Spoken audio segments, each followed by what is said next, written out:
রাজাপুর থেকে অস্থায়ী মাসির বাড়ি অর্থাৎ মায়াপুর ইস্কনে এসেছেন জগন্নাথ বলদেব সুভদ্রা।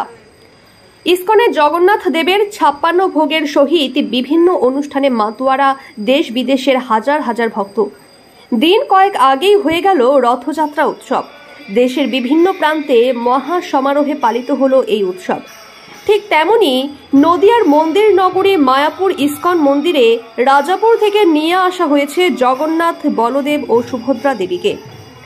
মায়াপুরের ইস্কন মন্দিরকে জগন্নাথ দেবের অস্থায়ী মাসির বাড়ি হিসেবে ধরা হয়। রাজাপুর জগন্নাথের মন্দির থেকে মায়াপুর ইস্কন মন্দিরে নিয়ে আসা হয় জগন্নাথ, বলরাম ও সুভদ্রা দেবীকে। উল্টো রথের আগে পর্যন্ত দেবতাদের স্থাপন করে পুজো করা হয় মায়াপুর ইস্কন মন্দিরে। ইস্কন মন্দিরের ভেতরেই সাজানো রয়েছে জগন্নাথ দেবের মণ্ডপ। প্রতিদিন ভক্তের ঢল দেখা যাচ্ছে চোখে পড়ার মতো। ভোর 4:30টার সময় শুরু হলো মঙ্গল আরতি।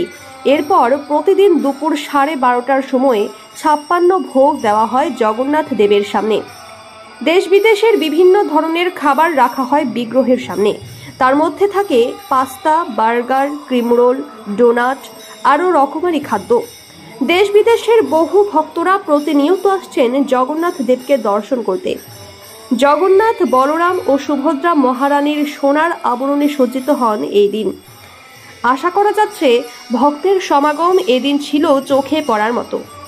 উল্টো রথের আগে পর্যন্ত প্রতিদিনই চলবে মঙ্গল আরতি ও 56 ভোগের আরতি। এছাড়াও প্রতিদিন জগন্নাথ দেবের 8টি শ্লোকে আরতি হয় মায়াপুর ইস্কন মন্দিরে। এ বিষয়ে মায়াপুর ইস্কন মন্দিরের জনসংযোগ আধিকারিক রসিক গৌরাঙ্গ দাস বলেন, গত 7 তারিখে রথের দিন বলরাম, সুভদ্রা এবং বড়দেবকে তার অস্থায়ী মাসির বাড়ি মায়াপুর ইস্কনে নিয়ে আসা হয়েছে। আবার 7 দিন পর উল্টো রথের দিন তিনি নিজের বাড়িতে রওনা দিবেন। এই 7 দিন মায়াপুর ইস্কনে বিভিন্ন অনুষ্ঠানের সঙ্গে জগন্নাথকে 56 ভোগ প্রদান করা হয়।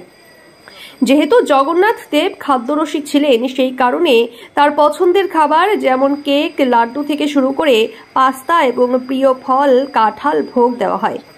দেশ বিদেশের শতাধিক ভক্ত তারা এই জগন্নাথ দেবের 56 ভোগ অনুষ্ঠানে অংশগ্রহণ করেন এবং প্রতিদিন প্রায় 2000 মানুষকে জগন্নাথ দেবের প্রসাদ বিতরণ করা হয়। পাশাপাশি তিনি সকল ভক্তদের এই জগন্নাথ দেবের প্রসাদ গ্রহণ করার জন্য অনুরোধ করেন। জয় জগন্নাথ। জগন্নাথ দেবের রথযাত্রা চলছে ইস্কনের প্রধান কেন্দ্র শ্রীধাম মায়াপুরে।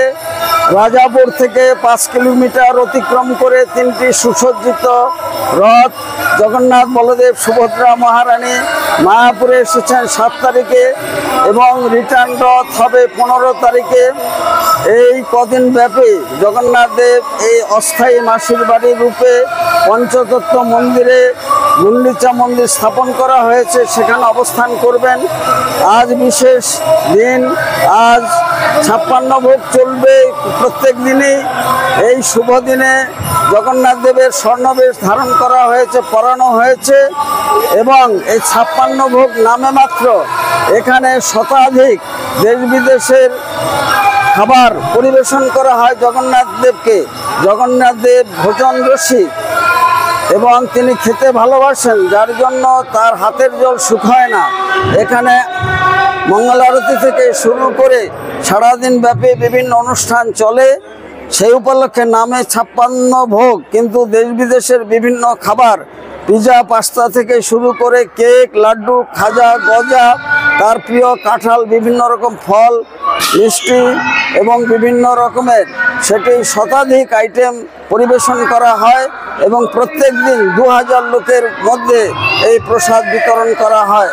যারা আসেননি তাদের আসার জন্য এবং এই জগন্নাথ দেবের 56 ভোগ দর্শন করার জন্য, প্রসাদ পাওয়ার জন্য সাদর আমন্ত্রণ জানাই রসিক গৌরাঙ্গ দাস, ইস্কন মায়াপুর, জনসংযোগ আধিকারিক, নদিয়া।